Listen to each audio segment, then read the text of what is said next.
So what is it like traveling full-time as an interracial couple and being a minority? It's been the worst, man. We actually hate it. Yeah, it's been tough. We're gonna let you guys know, so stay tuned.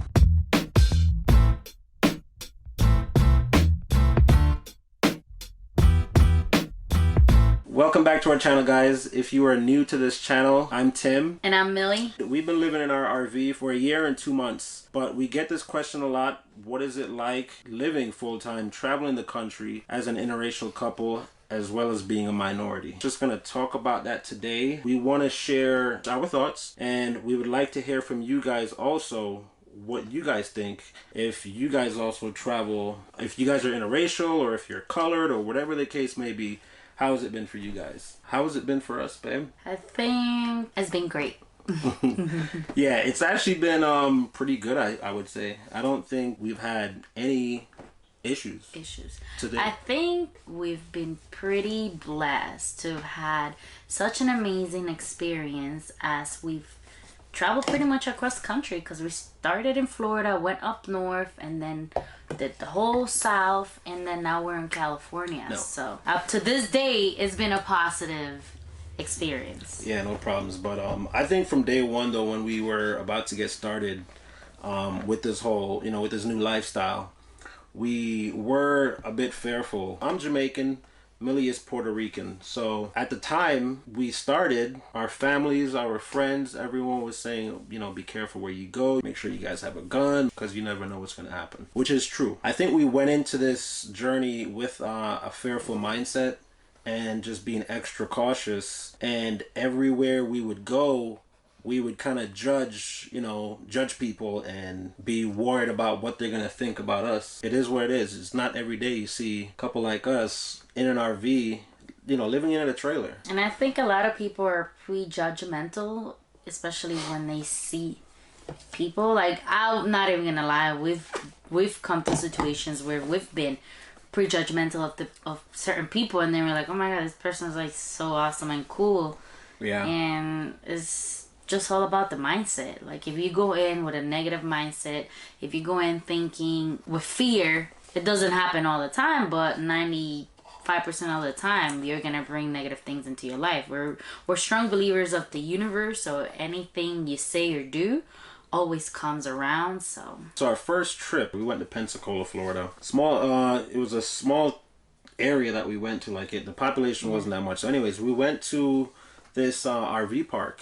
We pulled in, and that was our first. That was RV our first park outside ever. outside of Florida. South Florida. South Florida. So it was outside of what we were used to. You know what I'm saying? Outside of what we knew. For years and years. We pulled up, and as we were pulling up, we saw a white guy. He had a beard, but he just looked tattoos. Tattoos. So he looked like the type of guy where he would not be friendly to us, or he would not just talk to us. He'd be like, who are these, youngins coming here? Right. With everything that's been going on, but we prejudged the man. We prejudged him. We didn't give him any wrong look. We didn't do anything, but we just said we're going to stay to ourselves. Yeah, we kind of thought, oh my god, we got the sight. Park to this guy. He might make our life miserable. Who knows? Yeah. But that's a mentality that we went in at first. When we first saw him, but it ended up being the total opposite. Like, this guy was super helpful. Yeah, very helpful. I was doing something with the sewer, and I didn't have a part, and he offered to just come and help. Usually when you're doing that type of stuff, you wear gloves. He was so helpful. He didn't care with the black tank. Yeah, he didn't care to have any gloves or anything like that. He just didn't give a crap. So, after that, I was just like, wow, we really judged this guy, and it's all because of the mindset that we went into it with. Being afraid. Yeah. Like, I think from TV, movies, and so on, like, you have this image of certain people, whether it's a white person, whether it's a black person, whether it's an Indian, whether it's Hispanic, like Mexican, it doesn't matter, but for some reason we all, like, for example, all black people are thugs, or all Spanish people are thugs, or all Mexicans are rapists. Like, that is not true. Just because one person does something wrong, or a couple of them, or some of them. I mean, I think there's wrong in every culture. I think so too. There's evil people in every culture, so I don't think you have to go in you know, thinking, oh, this person is gonna be right. I mean, always be cautious. Yeah, so I would you know, say that like it's good to be aware. I don't want to say like we're naive about it. Right. We just decided to like go into things with an open mindset, not always thinking something negative of the other person. Right. No matter the color of their skin, no matter the tone of their hair, no matter any of that, no matter the language they speak. Right. Because, you know, and again, some of them may be that way. Some of them may be. I think just giving everyone the benefit of the doubt, you know, and then if the situation presents itself where if we feel unsafe or we feel like we've been prejudged or whatever, you know, we've talked about it. We've said we're just gonna leave it alone. Leave and just walk away. Walk away. Yeah, and that sometimes is hard, especially for you guys out there that have short fuses. I mean, not saying that we don't. Right, but I'm just saying, for you guys out there that do have short fuses, if you guys do, the best thing to do is just run away. Like, I think picking your battles is a big everyone thing. these days has a gun. You know, you never know who has a gun. Just be careful. I think after that, though, even after leaving Pensacola, you know, more things continue to happen. Like the situation in North Carolina, right? I think it was South Carolina. South where or North Carolina went in this rally and just... Yeah, that was actually the time where... The Mustang and ran over people. Yeah, the Mustang went into a crowd. We were in South Carolina. No, we were traveling. We were traveling south when that happened. Yeah, we were kind of afraid. I'm not even gonna lie. We were kind of afraid. It was still there. So we went up to like as far as Pennsylvania. I think even though we have an open mind, we're always, you know, when we get into these different places, we're like, I wonder what they're gonna think of us. I wonder how they're gonna see us. How they're gonna treat Pennsylvania, you know, we went to Gettysburg, Pennsylvania, right? Yeah.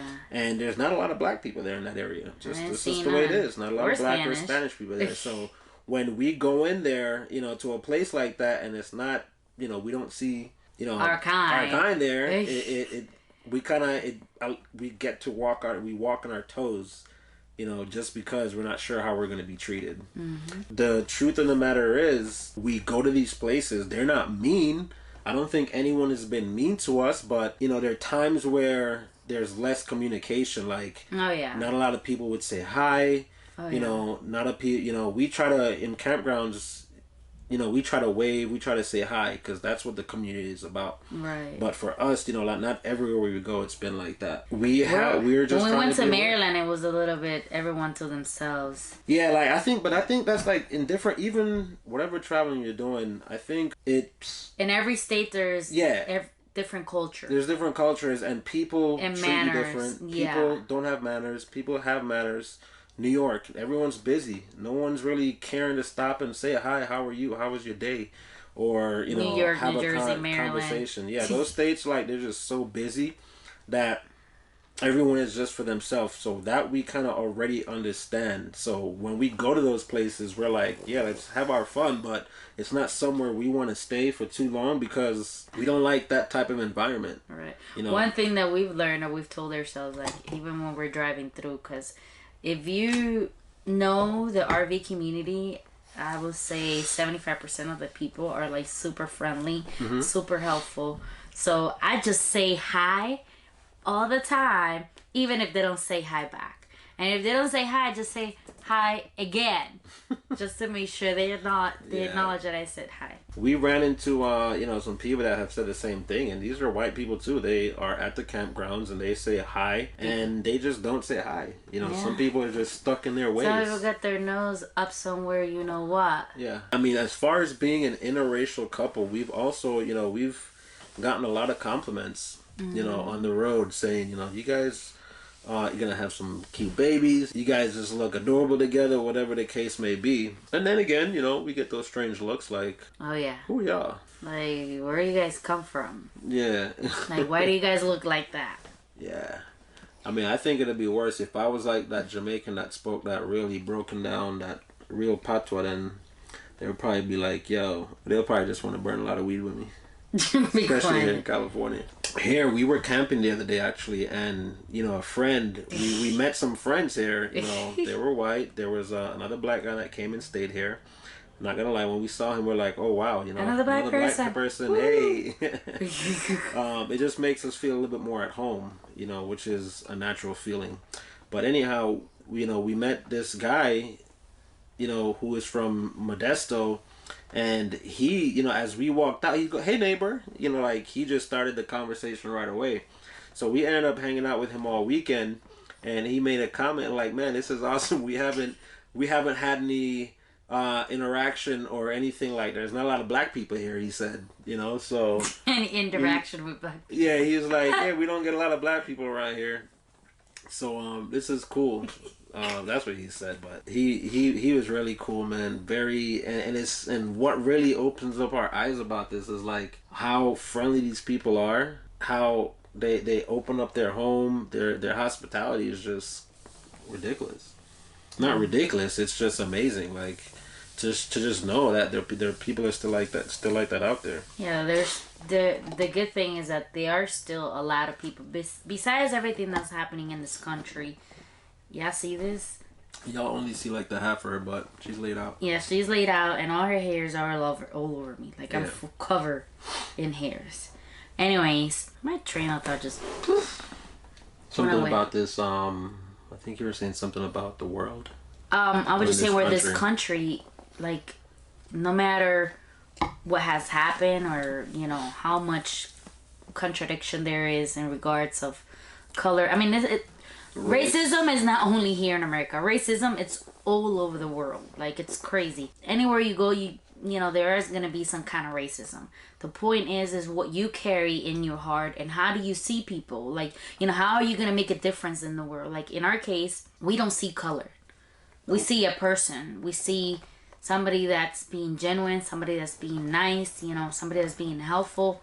We're cool with that, you know? Yeah. Going forward, I don't want to hold anything against anyone. You know what I'm saying? Like, if that can help change, you know, someone else's perspective or thoughts on that, then, you know, I want to go ahead with that attitude where I'm going to just love that person or be their friend. Regardless of what you know, they did in the past, you know, and what's continuing to happen. The vibe has to just be there, you know, with that person. If we see someone or someone talks to us a certain way or they're, you know, saying racial comments, you know, of course, I don't think I'm going to blurt back and say this and this and that. I mean, I really can't say what I'll say at the point. Who knows? I don't think. But I think I would do my best to, like, either shut my mouth, walk away, because something is going to go down. I had this happen to me where I've been, I guess, where I work at, you know, we're used to slaves, we're used to slavery was in their background, in their history. So sometimes when people make comments, like this older folks, 80, 90, 100 years old. Oh, yeah. And they make comments such like, I don't want this, who is this Spanish girl? Why she's working? Why I don't want to work with her? Why I don't want to work with this black person?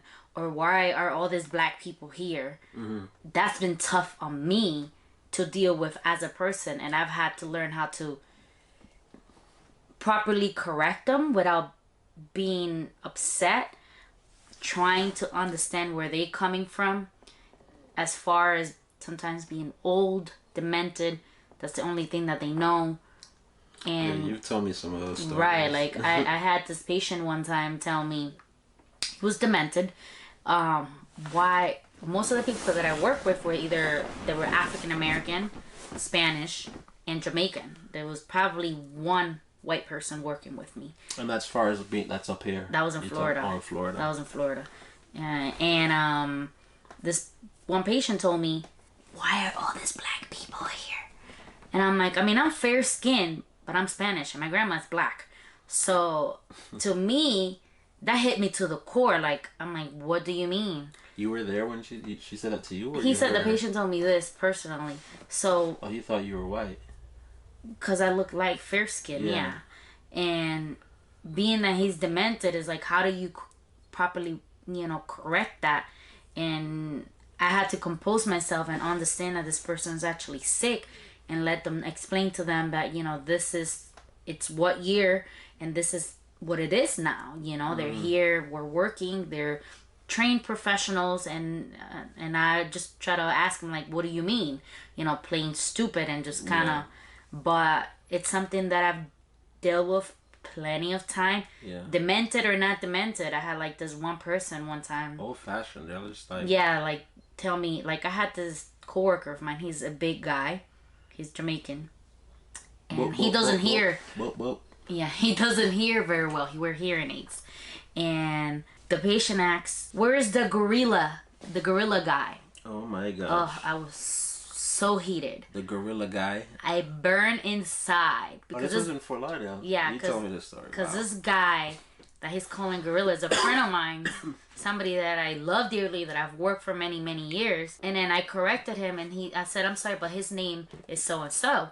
Maybe he's not hearing you, but I don't think that's a proper term for you to be addressing to anybody. How will you like me if I call you this?" And he's like, "Oh, I'm just saying it, joking around." I'm like, even joking around, I don't think that's a joke, and that's not something how you approach somebody because he's big and strong. I mean, what makes that's like what gives you the right to address somebody like that? Yeah. So us in the medical field, we deal with a lot of stuff, and we have to learn how to redirect ourselves and how to properly address the person. Yeah. And sometimes there's feelings that people have inside of them that you don't really see outside, really, in the outside world. You only see in the medical field. Yeah. Because when they get demented, the real person comes out sometimes. But either way, anyways, making the story short, those are some of the stuff that I've dealt with personally at work. I have yet to deal with anything as a full-time traveler, just looks. Right? Sometimes we've gone to places where people just kind of stare and look at us. Look like we look from like another planet or something. I mean, we dress differently. Yeah, so I would say that those are the kind of things, we've dealt with. Looks like she wants to get down. Get down. That looks like I think that's some of the stuff we've dealt with. Just people, maybe looking, and they're just looking because they're just not used to it. Like you're not used to seeing a young couple, of color, doing things like this. If you guys have run into any situations while being out there traveling, whether it's in an RV or if you've had a situation, what did you do? How did you resolve the situation? What did you do to better the situation? How did you handle it? How did you handle it? Yeah, how did you handle it? So let us know. Comment below. We want to know what you guys have been through, if you guys have been through anything. And right. There may be someone else out there that can, learn from it. Especially us, because we've yet to encounter, we've been in a situation like that. So if it was to happen, we always wonder how would we handle it, Yeah. We want to share our experience as an interracial couple. We want to make sure that we're inspiring others to go, get out the box, just go out there. And lose the fear. Lose the fear. Just do it. Whatever happens is going to happen regardless of what. So the best thing is just go ahead and do it and learn as you go, which is what we're doing now. I think we want to be able to inspire everyone to follow their dreams and travel more, especially the minority, us, Spanish and Black, and I guess... Yeah, man, they're out there. Those white people out there having fun. For real, they have way too much fun. Like we gotta stop living in fear, guys. I'm sorry. Millie asked me that question the other day. Like, why do you think we don't see a lot of Black people RVing? Yeah, like it's weird. We see Black people, but it's not like it's very rare. Like, maybe a couple. I can count with one hand how many Black couples have we seen. Yeah, literally that. Yeah, but I just to touch on that, I think it's because, again, because we're fearful. We watch movies, we hear stories, and we like, oh no, we ain't gonna do that. We ain't gonna. Which is totally understandable because we were there at one point. Which is, but you're missing out on so much fun, man. We're missing out on so much. White people have fun. They do. Black people, y'all have fun too, but white people be turning up. Y'all know that. We love everybody, man. We love all races. We don't have problems with nobody. We don't have hate towards anybody. Love here. Yeah. Love. If we have it and you don't, we don't mind sharing it, man, to be honest. No matter who it is. Sharing is caring. Yeah, so I think to wrap things up, guys, that's really so far in this journey, a year and a couple months, how it's been being an interracial couple, being a minority. So far, it's been good, thank God. You know, we hope it continues that way. Our advice to you guys: go in with whatever you decide to do, go in with a positive mindset. Don't let negative people put things in your mind. The media, or sometimes even family. Family, friends. Like us. Be cautious, be aware. Right. You know, don't be stupid. The hate, man, I hate to see hate being built up just because of what someone else did. You know what I mean? Right. Like, not everybody is the same. Just leave them be. Let them be how they are, and, you know, they'll be dealt with. But spread love. Spread love. Love and love. Yeah, I think we're gonna go more into doing things like this, like just discussing like things like topics. Our experiences and topics. If you guys like that type of video, comment below and let us know, and we'll talk about more different, you know, topics, or you guys ask us questions, and you know, whatever you guys want to know, we'll try to answer it as best as possible. And hopefully it just helps, you know, others out there. If you guys like this video, give it a thumbs up.